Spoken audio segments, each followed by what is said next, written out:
नमस्कार, आप सभी का एक बार फिर से स्वागत है। ये आज सुनते हैं तुलसी विवाह की पौराणिक कथा।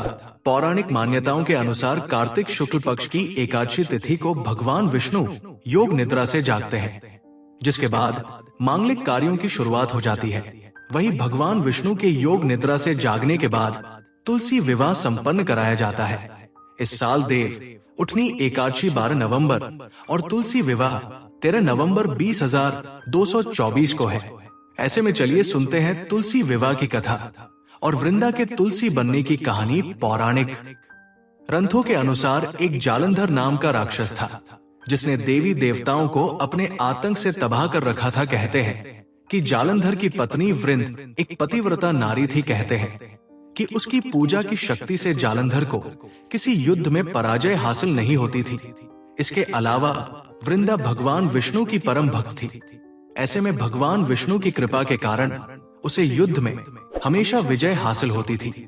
एक दिन जालंधर ने स्वर्ग लोक पर आक्रमण कर दिया, जिसके बाद सभी देवी देवता भगवान विष्णु के पास गए और उनसे अपनी रक्षा करने को कहा। भगवान विष्णु इस बात को जानते थे कि वृंदा की भक्ति को कोई भंग नहीं कर सकता और उसकी भक्ति भंग किए बिना जालंधर को परास्त करना मुमकिन नहीं है। ऐसे में उन्होंने जालंधर का रूप धारण किया, जिसके बाद वो वृंदा के पास गए और उसे छूते ही वृंदा का पतिव्रता धर्म टूट गया, जिससे जालंधर की शक्तियां खत्म हो गई। इसके बाद जालंधर युद्ध में मारा गया। वृंदा को जालंधर की मृत्यु का समाचार जैसे ही मिला, वो बहुत निराश हो गई। बाद में वृंदा को जब उसके साथ किए गए छल का पता चला तो उसने क्रोधित होकर भगवान विष्णु को श्राप दे दिया।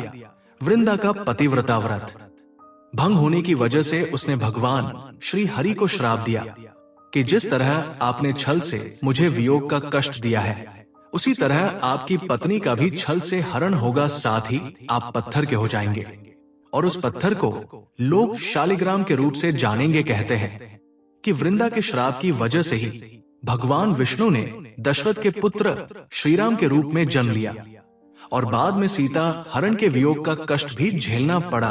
धार्मिक कथा के अनुसार वृंदा पति के वियोग को सहन नहीं कर पाई और सती हो गई। कहा जाता है कि वृंदा की राग से जो पौधा उत्पन्न हुआ उसे भगवान विष्णु ने तुलसी का नाम दिया, जिसके बाद भगवान विष्णु ने यह प्रण लिया कि वो तुलसी के बिना भोग ग्रहण नहीं करेंगे। इसके साथ ही उनका विवाह शालिग्राम से होगा। मान्यता है कि जो कोई भी श्रद्धा पूर्वक तुलसी विवाह संपन्न कराता है, उसका वैवाहिक जीवन खुशियों से भर जाता है।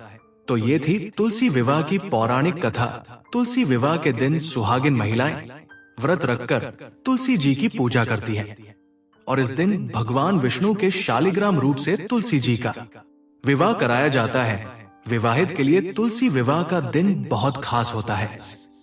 दिन कुछ विशेष उपाय करने से पति पत्नी के वैवाहिक रिश्ते में प्यार बढ़ता है। तो जानते हैं उन उपायों के बारे में। पति पत्नी के बीच अगर मनमुटाव हो तो इस दिन तुलसी जी को लाल रंग की चुंदरी चढ़ा चाहिए और पूजा के बाद इस चुंदरी को किसी सुहागन स्त्री को दान देना चाहिए। इस उपाय से पति पत्नी के बीच आपसी प्रेम बढ़ता है।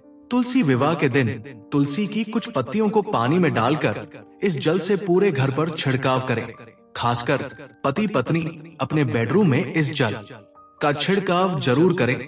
ऐसा करने से घर में मौजूद सारी नकारात्मकता दूर होती है और पति पत्नी के बीच चल रहे विवाद भी दूर होते हैं। तुलसी विवाह के दिन पूजा के दौरान तुलसी के पौधे की 7 बार परिक्रमा करें और गोधूली बेला में तुलसी के पास एक घी का दीपक जलाएं। ऐसा करने से भी वैवाहिक जीवन सुखमय होता है।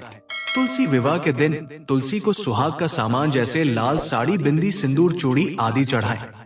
इस उपाय को करने से अखंड सौभाग्य का आशीर्वाद मिलता है। तो ये थी आज की कथा और कुछ जानकारी। आपको ये कथा और जानकारी कैसी लगी कमेंट करके जरूर बताएं।